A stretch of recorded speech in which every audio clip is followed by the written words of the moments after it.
Hello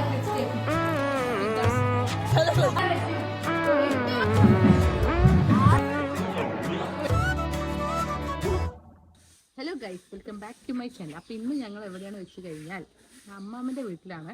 കുറേ ആയി ഇവിടെ വരണം എന്നൊക്കെ വിചാരിക്കണം, പക്ഷെ നടക്കുന്നില്ല. കോളേജിൽ ലീവ് കിട്ടുന്നില്ല, പിന്നെ ലീവ് എടുക്കാൻ പറ്റില്ല, അറ്റൻഡൻസ്. അങ്ങനെ ഞങ്ങൾ എല്ലാവരും കൂടി പ്ലാൻ ചെയ്ത് ഇന്ന് ഇവിടെ വന്നിട്ടുണ്ട്. എന്തിനാണ്? ഞങ്ങളുടെ കുട്ടിക്കാലം വീണ്ടും എടുക്കാനോ വീണ്ടെടുക്കാൻ. അപ്പൊ ഞങ്ങൾ ഇവിടെ വന്നിട്ട് ഞങ്ങൾ നേരെ പുഴയ്ക്ക് പോകാൻ നിൽക്കുകയാണ്. എല്ലാവരും റെഡിയാണ്. പുഴയ്ക്ക് എല്ലാവരും ഇവിടെ വാ വാ വാ.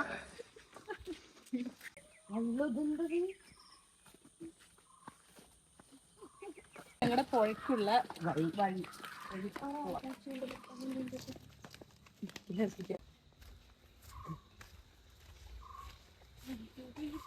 അപ്പൊ ഇതാണ് ഗൈസ് ഞങ്ങളുടെ പുഴ, ഞങ്ങളുടെ നാട്ടിലെ പുഴ. കുറെ കഴിഞ്ഞ് അവിടെ വന്നിട്ട് കോളേജിൽ ചേർന്ന ശേഷം ഇങ്ങോട്ട് വരാനേ പറ്റിയിട്ടില്ല. ഇന്നാണ് വരുന്നത്.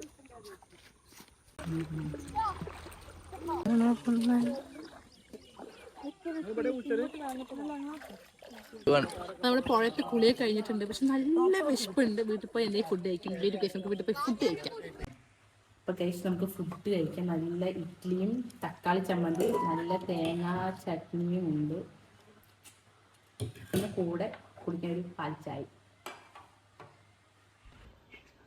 ഇപ്പൊ ഞങ്ങൾ എല്ലാവരും കൂടി യുനോ കളിച്ചുകൊണ്ടിരിക്കുകയാണ്. ഇത് മെയിൻ പരിപാടിയാണ്. ഓരോരോ വെക്കേഷൻ ഓരോന്നാണ്. ഒരു വെക്കേഷൻ വരുമ്പോൾ കഴുതക്കളി, ഒരു വെക്കേഷൻ വരുമ്പോൾ വേറെ ഏതായാലും നമ്മൾ കളിച്ച് മങ്കൂസ്. അങ്ങനെ ഇപ്പൊ ഞങ്ങൾ പുതിയതായി പഠിച്ചതാണ് യൂനോ. ഇപ്പൊ പഠിച്ചോളൂ. അപ്പൊ ഞങ്ങൾ യൂനോ കളിച്ചുകൊണ്ടിരിക്കുകയാണ്. ഇനി കുറെ നേരം ഇതന്നെ കളിച്ചുകൊണ്ടിരിക്കും. അതാണ് ഞങ്ങളുടെ മെയിൻ പണി.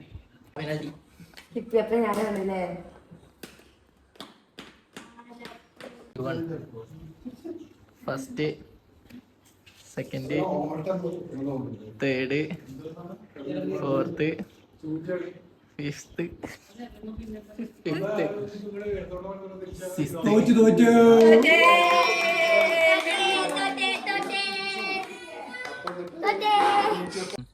ഇപ്പൊ ഞങ്ങൾ ഉള്ളത് ഞങ്ങളുടെ പഴയ തറവാട്ടിലാണ്. എൻ്റെ അമ്മൻ്റെ അച്ഛനൊക്കെ താമസിച്ചിരുന്ന വീടാണ് ഇവിടെ. പിന്നെ ഞങ്ങൾ ഇവിടെ കുറെ കളിച്ചിട്ടൊക്കെ ഉണ്ട്. കുറെ കുക്കിങ്, മറ്റേ ചിരട്ട കൊണ്ട് കുക്കിങ്, അതൊക്കെ ഇവിടെ ഇരുന്നിട്ടാണ് കളിക്കുന്നത്. ഞങ്ങളുടെ കുക്കിംഗ് സ്ഥലമാകും. പിന്നെ ആ മരമില്ലേ, ആ മരത്തില് ഊഞ്ഞാലിട്ട് ഞങ്ങൾ ഇനി നാട് വരുന്നു. അതൊക്കെ എൻ്റെ കുട്ടിക്കാലത്ത് നല്ല നല്ല ഓർമ്മകൾ. പിന്നെ ഇവിടുത്തെ ഈ മാങ്ങമരമുണ്ട്. ഈ മാങ്ങമരം പറയണത് മറ്റേ ഇങ്ങനെ ഇങ്ങനെ പറക്കിയെടുത്ത് വെക്കുക. അതായത് ഞങ്ങൾ ഇങ്ങനെ കളിക്കുന്ന ടൈമിൽ ഞങ്ങളുടെ ഫുഡായിട്ട് യൂസ് ചെയ്യണത്. അപ്പൊ ഞങ്ങൾ ഇവിടെ മാങ്ങ പറക്കാൻ വേണ്ടിയിട്ട് വന്നതാണ്. എന്തോന്ന് അറിയില്ല, കാരണം ഞങ്ങൾ ഇന്ന് എത്താൻ ലേറ്റ് ആയിട്ടുണ്ട്. അപ്പൊ എല്ലാവരും പറക്കിയിട്ട് പോയിണ്ടാവും. അതുകൊണ്ട് നമുക്ക് നോക്കാം കിട്ടുമോന്ന്. എവിടെ? മരത്തിലെല്ലാരും താഴെ കിടക്കും മാങ്ങ കുറെ. എല്ലാ മാങ്ങന്റെ പേരെന്താ? മാങ്ങന്റെ പേര് പുളിമാങ്ങ. പുളിമാങ്ങ അറിയാം. അതുകൊണ്ട് ഇങ്ങനെ കൈ കൊണ്ട് ഇങ്ങനെ ഉരുട്ടിച്ചടച്ചിട്ട് ഇങ്ങനെ കുടിക്കണം. ഇതായിരുന്നു അതിന്റെ ടേസ്റ്റ്. എന്താ മാങ്ങ കിട്ടിയോ? ഇതാണ് ആ മാങ്ങ. നമുക്ക് വീട്ടിൽ പോയി കഴിക്കാൻ ആയിട്ടില്ല. കഴിക്കാൻ പറ്റില്ല. അപ്പൊ കഴുകണം. അങ്ങനെ കൊറേ കവർ കിട്ടില്ലല്ലോ.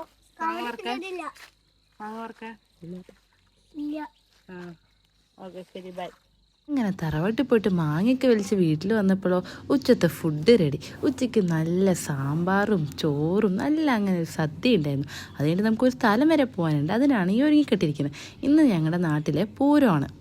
മാങ്ങോട് പൂരം എന്നാണ് ഇതിനെ പറയാം. ഞങ്ങളപ്പോൾ എല്ലാവരും കൂടിയിട്ട് അമ്പലത്തിൽ പോയിട്ടുണ്ട്. അവിടുത്തെ പരിപാടിയെല്ലാം കണ്ടിട്ടിരിക്കുകയായിരുന്നു.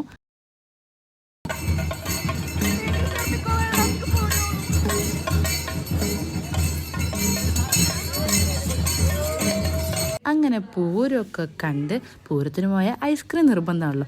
അതുകൊണ്ട് തന്നെ 2 ഐസ്ക്രീമൊക്കെ വാങ്ങി കഴിച്ചിട്ട് ഞങ്ങൾ നേരെ വീട്ടിലോട്ട് പോയി. പൂരം കഴിഞ്ഞ് നമ്മൾ വീട് എത്തിയിട്ടുണ്ട്. ചായ കുടിക്കുന്ന ടൈമാണ് ഗൈസ്. എന്തൊക്കെയോ കഴിക്കാനുണ്ട്. മുറുക്കിത് സംഭവം. ഇതിനെന്താ പറയാന്നറിയോ? ഇതിനെന്താ പറയാ പറയൂ. ഇതിനെ ഇവിടെ പറയുന്നത് 6 നമ്പർ വെറൈറ്റി ആയിട്ട്. ഞാൻ ഇപ്പോഴാണ് ഇതിന് അറിയണത് 6. ഞങ്ങൾ എല്ലാവരും കൂടി തമാശയൊക്കെ പറഞ്ഞ് കളിച്ച് ചിരിച്ച് ചായയൊക്കെ കുടിച്ചിട്ട് അങ്ങനെ ടൈം സ്പെൻഡ് ചെയ്തുകൊണ്ടിരിക്കുമ്പോഴാണ് ഞങ്ങൾക്ക് 2 കസിൻസും കൂടി ഉണ്ട്. അവർ വർക്കിൻ്റെ ഭാഗമായിട്ട് വേറെ വേറെ സ്ഥലത്താണ്.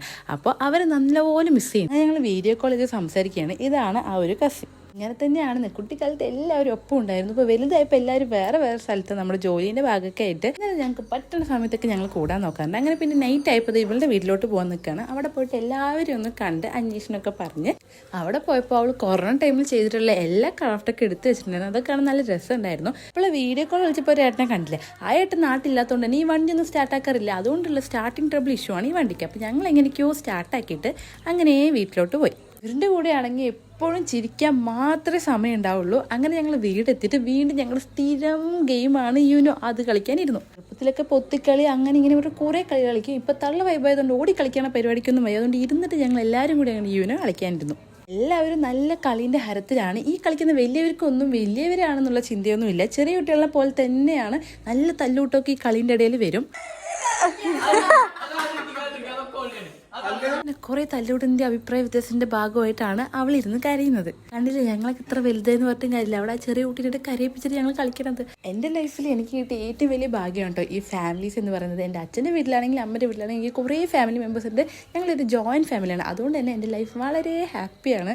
എന്ത് പ്രശ്നം വന്നാലും എന്ത് സന്തോഷം വന്നാലും ചിരിക്കാനാണെങ്കിൽ കരയാനാണെങ്കിൽ എല്ലാവരും എപ്പോഴും കൂടെ ഉണ്ടാവാറുണ്ട്. അതുകൊണ്ട് തന്നെയാണ് ഞാൻ കോളേജിൽ നിന്ന് ലീവ് കിട്ടിയതിന് വേഗം ഓടിപ്പടിച്ച് ഇങ്ങനെ കസിൻസിനോട് ടൈം സ്പെൻഡ് ചെയ്യാനായിട്ട് വന്നത്. ഇവരുടെ കൂടെ കിട്ടുന്ന ടൈമാണ് എൻ്റെ ലൈഫിൽ ഏറ്റവും ഇമ്പോർട്ടൻ്റ് ആയിട്ടുള്ള ടൈം എന്ന് ഞാൻ പറയും. അങ്ങനെ കണ്ടില്ലേ, കളിച്ച് 11:25 നൈറ്റ്. അങ്ങനെ തന്നെയാണ്. എല്ലാവരും കൂടി കൂടിക്കഴിഞ്ഞാൽ ഉറങ്ങാനും നല്ല ടൈം എടുക്കും. ഇതൊക്കെ കഴിഞ്ഞ് വീണ്ടും ബാക്ക് ടു കോളേജ് സ്ട്രെസ് അങ്ങനെയൊക്കെ ആലോചിക്കുമ്പോൾ ചെറിയ സങ്കടമൊക്കെ ഉണ്ട്. എന്നാലും ഇവൻ്റെ കൂടെ ഞാൻ നല്ല ഹാപ്പി ആയിരുന്നു ഈ ദിവസം. അപ്പോൾ അത്രയ്ക്കുള്ളൂ ഇന്നത്തെ വ്ളോഗ്. എല്ലാവർക്കും ഇഷ്ടപ്പെട്ട ലൈക്ക്, ഷെയർ ആൻഡ് സബ്സ്ക്രൈബ്. അപ്പോൾ ഓക്കെ, ബൈ.